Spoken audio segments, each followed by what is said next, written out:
Hi, I'm here with Professor Michael Quinlan of the UNSW Business School, who, along with a set of leading lights of Australian academia, has just put out a discussion paper on the new normal of COVID-19 life.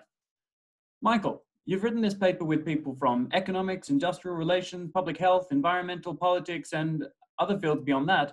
How did you manage the sprawling set of concerns and effects of the virus within this paper?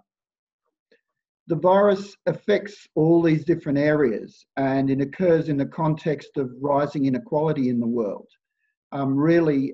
It's had major effects on health, of course, but also economics and jobs. And so we basically tried to bring an overview together. I think it also questions some of the prevailing economic policies that we have at the present time. Great. I'm also interested in where we go from here. I'm aware that this crisis comes off the back of economists largely being ignored by economic policymakers in a number of liberal states for the last 10 years. And do you think there's any way we as an academic community can do better this time?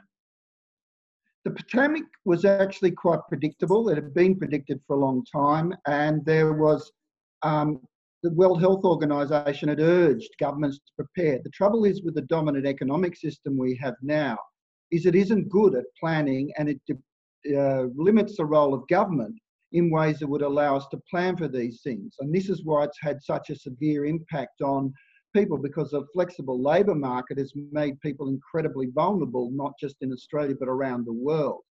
What we need to do, therefore, is we need to reverse these sorts of policies. We need to reinvigorate our public health infrastructure. We need to create more secure type jobs. We need to limit the vulnerability of supply chains through localized manufacturing. And we broadly need to also establish a conversation where all people feel they have a say in deciding the future of societies. I think people are feeling incredibly disengaged, and the pandemic has brought that into context. Great, thank you so much. This paper is available at the Economic and Labour Relations Review. It's currently ungated and so available for reading, whether you have a subscription to an academic library or not. Click the link in the tweet.